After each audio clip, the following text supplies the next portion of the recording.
देना चलिए।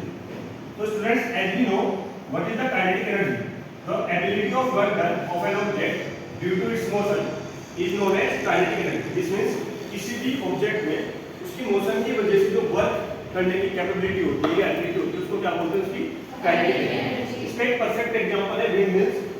Wind mills के अंदर हम लोग क्या करते हैं, जो एयर की स्पीड है उसकी वजह से एयर मॉलिक्यूल्स के अंदर जो काइनेटिक एनर्जी स्टोर होती है उसका यूज करते हैं मिल्स को रन करने के लिए। क्लियर हुआ? यस और नो? तो काइनेटिक एनर्जी का फॉर्मूला होता है K = ½ mv², where m is the mass of the object and v is the velocity of the object। Clear ना? Yes sir. अब इस चीज को हम लोग एक एक्टिविटी करके समझते हैं। तो जैसे हमारे पास एक विंड मिल्स वाला कांसेप्ट है, क्लियर ना, और ये इसका हम लोग एक एक्सेल कंसीडर करते हैं।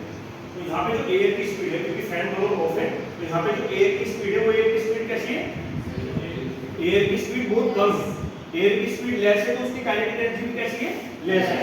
तो फिलहाल जो एयर की स्पीड है, क्योंकि वो कम है और उसकी काइनेटिक एनर्जी भी कम है, तो एयर इतना कैपेबल नहीं है कि वो इसको इजीली रोटेट करा सके। क्लियर ना?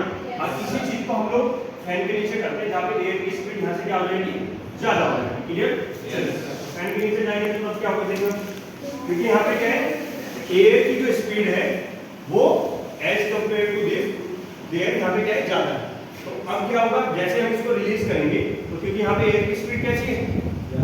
तो काइनेटिक एनर्जी भी लार्ज होगी, और काइनेटिक एनर्जी लार्ज होगी तो उस काइनेटिक एनर्जी का यूज हम किस लिए करेंगे? व्हील्स को रोटेट कराने के लिए। क्लियर? यस और नो?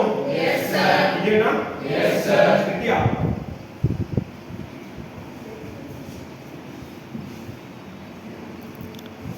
और ये ऐसा नहीं है कि ये मैं फिजिक्स पढ़ाता हूँ तो मेरे हाथ में कुछ जादू है, ठीक है? फिजिक्स सबके लिए सेम है, ठीक है? एयर की स्पीड जैसे ही लार्ज होगी तो उस स्पीड का यूज एयर किस लिए करती है? वर्क करने के लिए। दिस मींस इस स्पीड को घुमाने के लिए। क्लियर? यस और नो? Thank you.